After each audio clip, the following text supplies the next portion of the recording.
And a very good day. Welcome to another edition of Catchin' KARP Outdoors. Program that honors Minnesota's great outdoors. I'm Joel Niemeyer, your host for the next few minutes here.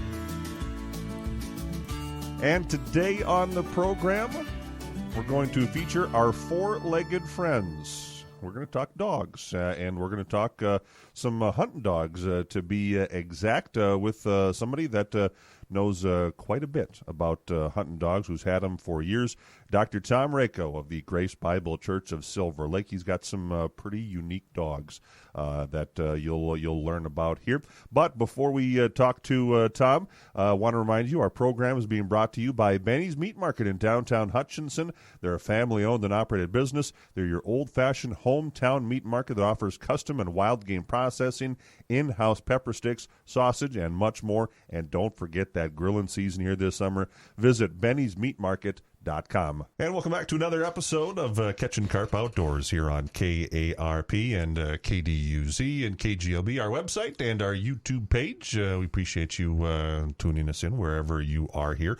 Our podcast honoring Minnesota's great outdoors here, Catchin' KARP Outdoors. And we're going to focus on the four-legged friends here as we welcome back to the microphone Dr. Tom Rakow, pastor at Grace Bible Church of Silver Lake. We've talked to him already in the previous show about the Christian Deer Hunters Association, but this time we're going to talk about a different love you have, and that is the four-legged friends. Absolutely. I love dogs. I grew up in a home where my dad was a passionate houndsman, and his passion was coon hunting, so we had lots of hounds, but we had, and I'm not exaggerating, Joel, we had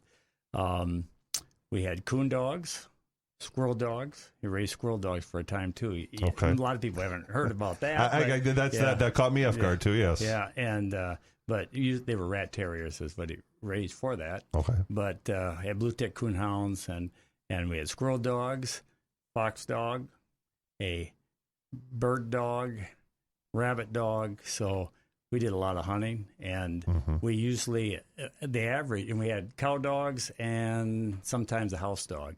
But averaged, I went back and tried to figure it out, about 16 dogs that we would have regularly, sometimes more, sometimes less. We had a chicken house that was converted into like a kennel. And so that was, my dad was the passionate houndsman. And so I have a love for dogs that goes way back.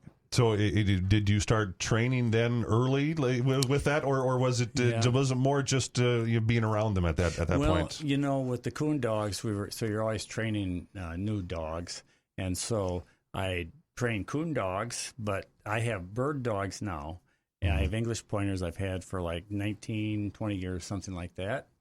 And I remember when I bought my first puppy. And basically, we had a dog that died, and everybody wanted a different type of dog. I wanted a coon dog, which probably wouldn't have worked out too good in town anyway. And but by the time we'd find something that was within our price range, it was gone. You know, pups. And my wife had seen an article in the state or an ad in the state paper that had a local number from Lester Prairie, and a guy named Todd Hornerman. I don't think I've ever met him, actually. His wife was there, and we went and saw those puppies, and we did not have enough, and they were actually very reasonable, but the kids, they had little savings, so they each put in $10, and so they had a percentage, and actually after we got our first English pointer, and I love English pointers. I have 5 of them now, and 2 of them are going to be 14. They're past their stage, but they are just incredible dogs, and I love dogs, and I use them in presentations and at church, and actually on Facebook page and YouTube page for the church as well.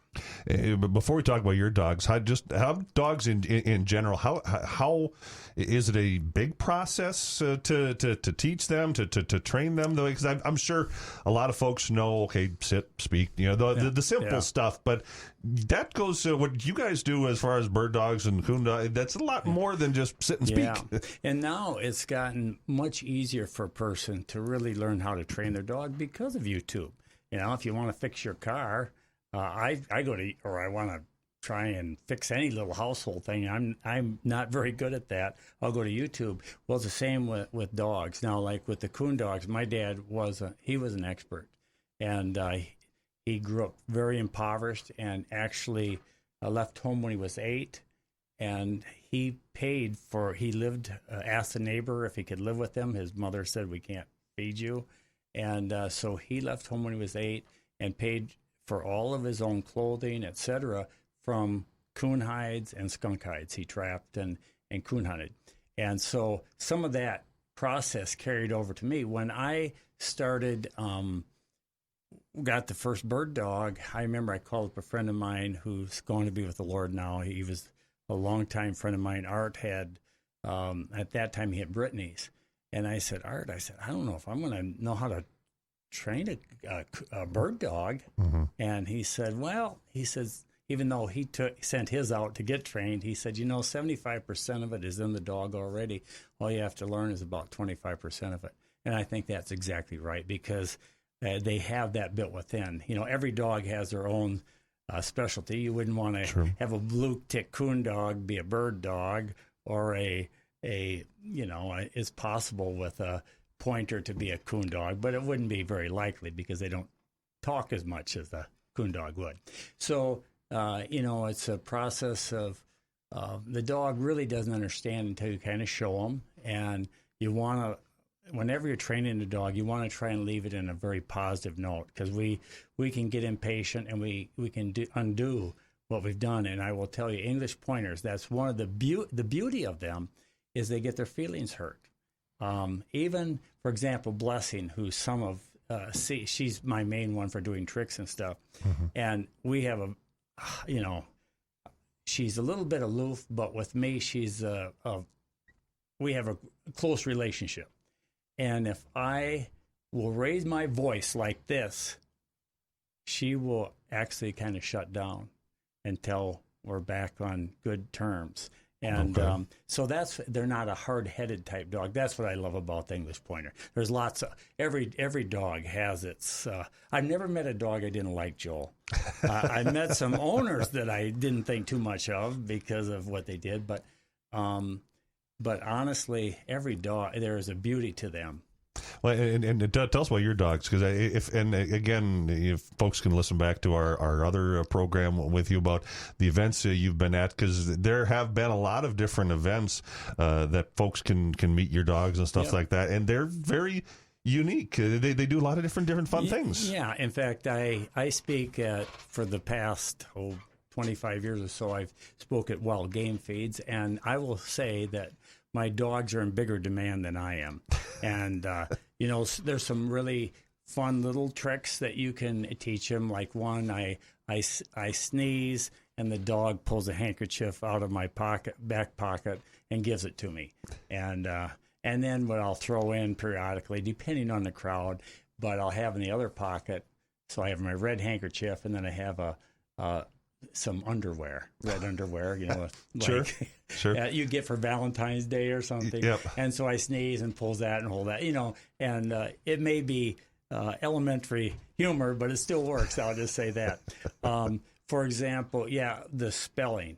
Blessing, she will spell. I have these wooden letters, and so they actually learn. It's a series of repetition, and it takes a long time. It's not a trick to start out with, but you put them out, and actually she can do them no matter what way you do it. But usually when I'm doing a repetitive thing, I just put them kind of in the same place.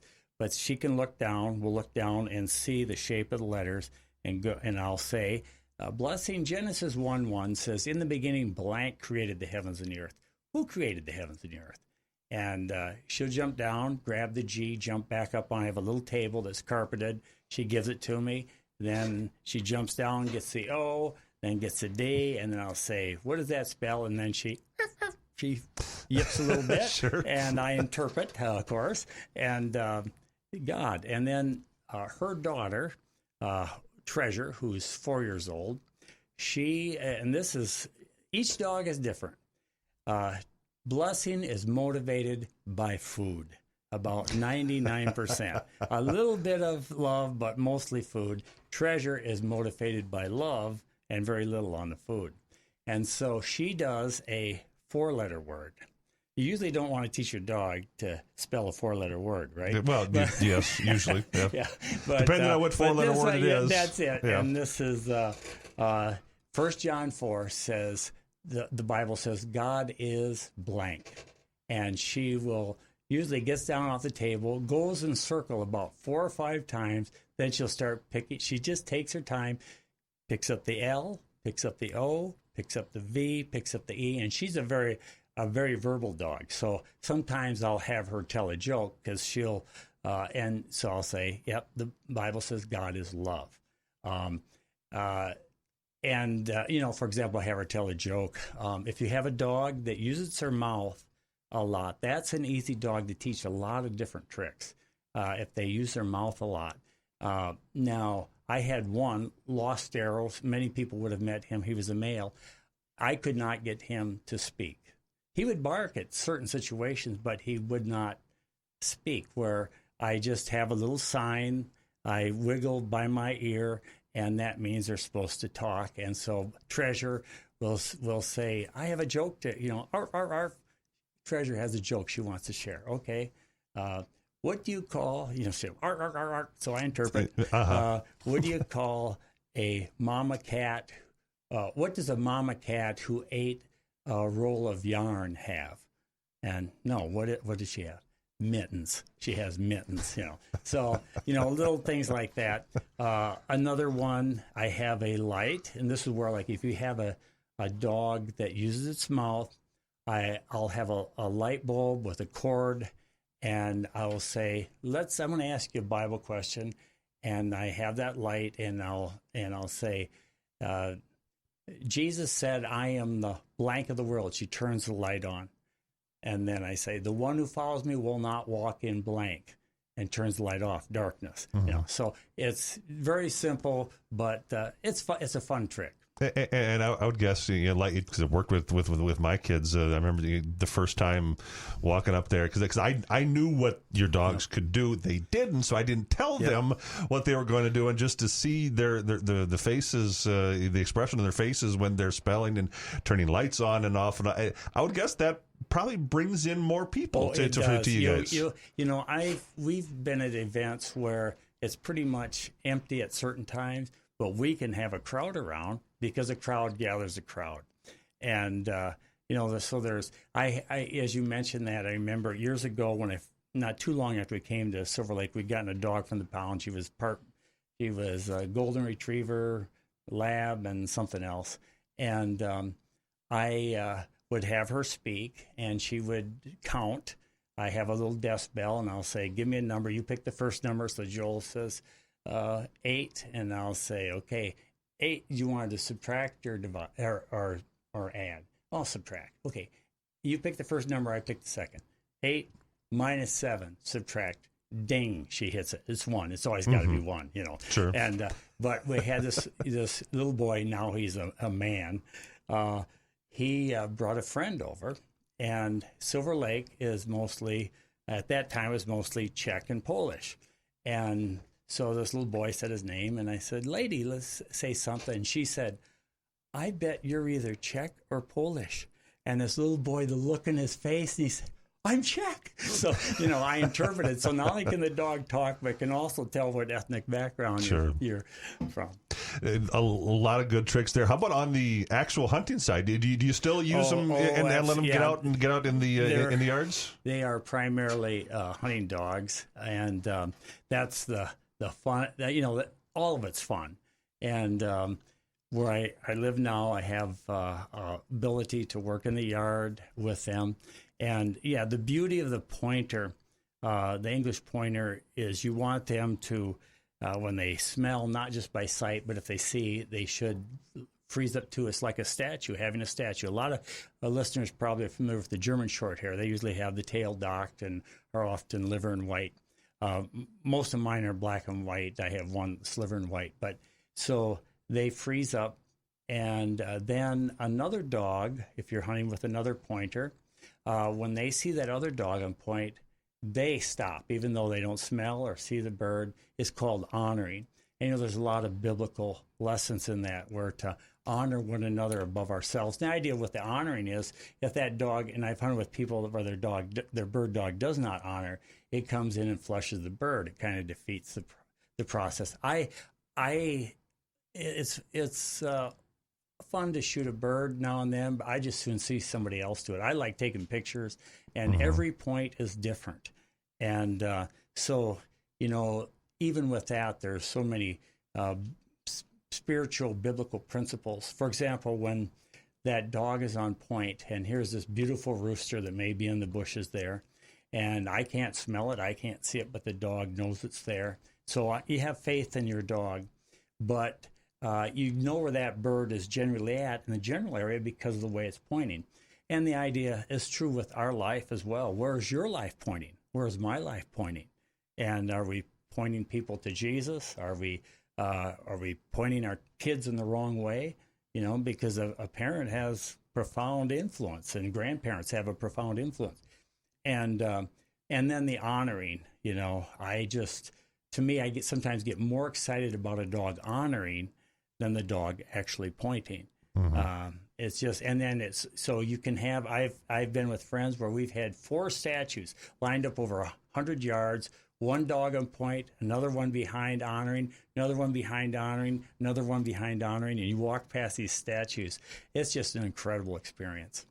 Is there, I know you've kind of been with just mostly, a few types of dogs. There's a lot of different types of dogs out there. And I know the wild game feeds I've been at, you've had these parades of bird dogs. We have our bird dog parade, which, like this last year, I'm trying to think, well, we had, you have the flushing dogs, which in certain types of, and of course in Minnesota, the lab is the king dog, and that's primarily flushing. A friend of mine has a field Cocker Spaniels, the German short hair. You can have, those are, the German short hair are probably the most popular pointing dog. But you have just a long list of bird dogs. So I think we usually have about 7 or 8 different breeds represented at that on that bird dog parade. But what I think of, Joel, too, is when I see a dog, for example, on point, and I think of all the different types of dogs. My brother had a bloodhound that the grandfather to that bloodhound that he owned, that dog, his dog has passed away quite a number of years ago, but his grandfather had the record at the time for finding a cadaver underwater, 90 feet of water. Wow. And the nose on a dog is so incredible. And, you think of with drug detection, you think of guard dogs, you think of the herding, they're incredible. The treeing and trailing, those types of dogs. Each one has their area of expertise. Dogs that are good in the water. Dogs, mine are primarily upland, but they love the water too.